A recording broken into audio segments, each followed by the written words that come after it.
സുഹൃത്തുക്കളെ നമസ്കാരം. Traders അരീനയുടെ post market റിപ്പോർട്ടിലേക്ക് ഏവർക്കും സ്വാഗതം. നിങ്ങളോടൊപ്പം ഞാൻ റഷീദ് താലാർ. ഇന്ന് 2023 ഏപ്രിൽ 5 ബുധനാഴ്ച. അപ്പോൾ നിഫ്റ്റി ബാങ്ക് നിഫ്റ്റിയൊക്കെ എങ്ങനെ ഉണ്ടായിരുന്നു നോക്കാം. നിഫ്റ്റി ഇന്നലെ അവസാനിച്ച 17,398 നിന്ന് 24 പോയിന്റ് ഗ്യാപ്പോട് കൂടി 17,422 ഇന്ന് ആരംഭിച്ചത്. 17,570 ഡേ ഹൈയും 17,402 ഡേ ലോയും വന്നത് വഴി 167 പോയിന്റ് അഥവാ 0.96% ഇൻട്രാഡേ മൂവ്മെൻ്റ് ആണ് നമുക്ക് കിട്ടിയത്. ഇന്ന് ആരംഭിച്ച സ്ഥലത്ത് നിന്നും 134 പോയിന്റ് ലാഭത്തോടു കൂടി 17,557 ഇന്ന് മാർക്കറ്റ് അവസാനിച്ചിരിക്കുന്നത്. ബാങ്ക് നിഫ്റ്റി നോക്കുകയാണെങ്കിൽ ഇന്നലെ അവസാനിച്ച 40,813 നിന്ന് 159 പോയിന്റ് ഗ്യാപ്പോട് കൂടി 40,972 ഇന്ന് മാർക്കറ്റ് ആരംഭിച്ചത്.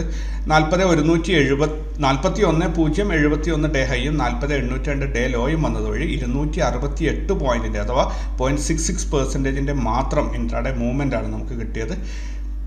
ഇന്ന് ബാങ്ക് നിഫ്റ്റി ഇന്ന് ആരംഭിച്ച 40,972 നിന്ന് 26 പോയിന്റ് ലാഭത്തോടു കൂടി 40,999 അവസാനിച്ചിരിക്കുന്നത്. ഫിൻ നിഫ്റ്റി നോക്കുകയാണെങ്കിൽ ഇന്നലെ അവസാനിച്ച 18,164 നിന്നും 57 പോയിന്റ് ഗ്യാപ്പോട് കൂടി 18,221 ആരംഭിച്ചത്.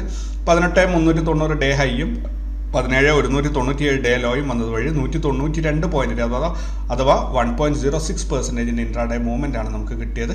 ഇന്ന് ആരംഭിച്ച 18,221 നിന്ന് 150 പോയിന്റ് ലാഭത്തോടു കൂടി 18,372 ഫിൻ നിഫ്റ്റി ഇന്ന് അവസാനിച്ചു. ഇന്ത്യ വിക്സ് ഇന്ന് ആരംഭിച്ച 12.59 നിന്നും ഡേ ഹൈ 12.81, ഡേ ലോ വന്നിരിക്കുന്ന 12.05. എന്തായാലും 1.43% വൊളാറ്റിലിറ്റി കുറഞ്ഞുകൊണ്ട് 12.41 ഇന്ന് ഇന്ത്യ വിക്സ് അവസാനിച്ചിരിക്കുന്നത്. ഇനി പ്രധാനപ്പെട്ട സ്റ്റോക്കുകൾ നോക്കുകയാണെങ്കിൽ ഇന്നും 4 സ്റ്റോക്കുകൾ അപ്പായിട്ടുണ്ട്. L&T, ITC, HDFC bank, HDFC ഈ 4 സ്റ്റോക്കുകൾ 2% കൂടുതൽ ലാഭം ഉണ്ടാക്കിയിട്ടുണ്ട്. ഫെഡറൽ ബാങ്ക്, ഏഷ്യൻ മോട്ടോഴ്സ് 2% കൂടുതൽ നഷ്ടം ഉണ്ടാക്കിയിട്ടുണ്ട്. മറ്റ് സ്റ്റോക്കുകളും ഒരു റേഞ്ചിനകത്തുള്ള ഒരു മൂവ്മെൻ്റ് ആണ് ഇന്നുണ്ടായത്. ഇനി ഇൻസ്റ്റിറ്റ്യൂഷണൽ ആക്ടിവിറ്റീസ് നോക്കുകയാണെങ്കിൽ ഇന്ന് ഫോറിൻ ഇൻസ്റ്റിറ്റ്യൂഷൻ ഇൻവെസ്റ്റേഴ്സ് 7,384 കോടിയുടെ ബൈങ്ങും 6,577 കോടിയുടെ സെല്ലിംഗ് നടത്തിയത് വഴി 807 കോടിയുടെ നെറ്റ് ബൈയിങ് ആണ് അവരുടെ സംഭാവനയായിട്ട് മാർക്കറ്റിൽ സംഭവിച്ചത്. ഡൊമസ്റ്റിക് ഇൻസ്റ്റിറ്റ്യൂഷൻ ഇൻവെസ്റ്റേഴ്സ് 7,232 കോടിയുടെ ബൈയിങ്ങും 8,179 കോടിയുടെ സെല്ലിംഗ് നടത്തിയത് വഴി 947 കോടിയുടെ നെറ്റ് സെല്ലിംഗ് ആണ് അവരുടെ ഭാഗത്തു നിന്നുണ്ടായത്. ഓൾ ടുഗദർ നോക്കുകയാണെങ്കിൽ 140 കോടിയുടെ നെറ്റ് സെല്ലിംഗ് ആണ് ഇന്ന് മാർക്കറ്റിൽ പ്രതിഫലിച്ച് കണ്ടത്. മാർക്കറ്റ് ഒരു പരിധിവരെ പോസിറ്റീവായിട്ട് മൂവ്മെൻറ്റ് ഉണ്ടായിരുന്നെങ്കിലും ഇൻസ്റ്റിറ്റ്യൂഷൻ ഇൻവെസ്റ്റേഴ്സിൻ്റെ സെല്ലിംഗ് ആണ് മാർക്കറ്റിൽ റിഫ്ലക്റ്റ് ചെയ്തത്. ഇനി ഞങ്ങളുടെ ഗ്രൂപ്പ് നോക്കുകയാണെങ്കിൽ ഞങ്ങൾ ഇന്ന് 3,594 രൂപയുടെ ലാഭമാണ് ഇന്നുണ്ടാക്കിയത്. 1,00,000 രൂപയ്ക്ക് എഗൻസ്റ്റ് ആയിട്ട് 3.59%. ഇപ്പോൾ ഈ മാസം 2 ട്രേഡിംഗ് ഡേയ്സ് ആണ് കഴിഞ്ഞത്. മൊത്തം 10 ട്രേഡിൽ നിന്നും 6,858 രൂപ പ്രോഫിറ്റായിട്ട് ഞങ്ങൾ ഇതുവരെയും ബുക്ക് ചെയ്തിട്ടുണ്ട്. ഈ മാസത്തിൽ 6.8%. ഇനി നമ്മുടെ ലെവൽസ് നോക്കാം. ലെവൽസ് വളരെ ഇൻട്രസ്റ്റിംഗ് ആയൊരു മൂവ്മെൻ്റാണ് ഇന്ന് മാർക്കറ്റ് കാഴ്ചവെച്ചത്. ബ്രേക്ക്ഔട്ട് ലെവലിൽ മാർക്കറ്റ് ആരംഭിച്ചു. അവിടെ നേരെ R1, R2, R3 എത്തിയില്ല, അതിന് മുമ്പേ അവസാനിച്ചു. കാര്യമായ ഒരു ഡൗൺ മൂവ്മെൻറ്റ് നിഫ്റ്റിയിൽ ഇന്ന് ഉണ്ടായിരുന്നില്ല. സ്ട്രൈറ്റ് അവേ യെസ്റ്റർഡേ ഹൈയിൽ നിന്നും എൻട്രി എടുത്തിട്ടുണ്ടെങ്കിൽ R1, R2 വരെയും സ്ട്രൈറ്റ് പോയിട്ടുണ്ട്.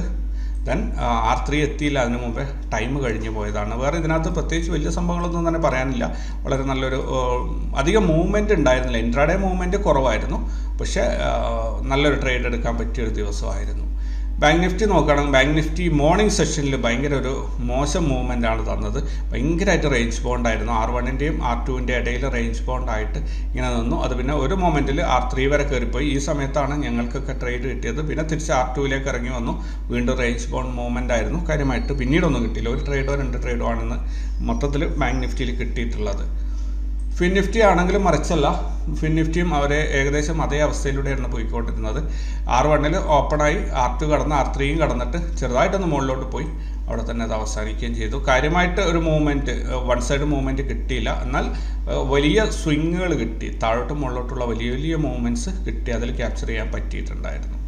ഇനി ഓൾ ടുഗദർ നമ്മുടെ ചാർട്ട് നോക്കുകയാണെങ്കിൽ നിഫ്റ്റി നമ്മൾ പ്രതീക്ഷിച്ചതുപോലെ തന്നെ തിരിച്ച് കയറി വരുന്നുണ്ട്. ഇനി 17,800 മുകളിൽ ഒരു ഗ്രീൻ ക്യാൻഡിൽ വന്നാൽ മാർക്കറ്റ് അപ്പാവുന്നുണ്ട് എന്ന് നമുക്ക് കൺഫേം പറയാം. അതുവരെയും ഇതൊരു ലോവർ ലോ അല്ലെങ്കിൽ ലോവർ ഹൈ എന്നുള്ള ആ ഒരു രീതിയിലും കയറി ഇറങ്ങിയൊക്കെ വരുന്നതായിരിക്കും. എന്തായാലും വെയിറ്റ് ചെയ്യാം.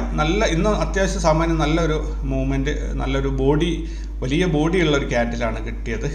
മരബൂസു എന്നൊക്കെ പറയാൻ പറ്റുന്ന വിധത്തിലുള്ള, എന്നാൽ അതല്ല, പക്ഷെ വിക്ക് വളരെ ചെറിയ വിക്കുള്ള ക്യാൻഡിലാണ് ഇന്ന് വന്നിട്ടുള്ളത്. നോക്കാം നാളെ. ഹോപ്പ്ഫുള്ളി നാളെ ത്തോടുകൂടി മാർക്കറ്റ് നമ്മുടെ റെസിസ്റ്റൻസ് പോയിന്റ് ടച്ച് ചെയ്യുമെന്ന് വിചാരിക്കാം.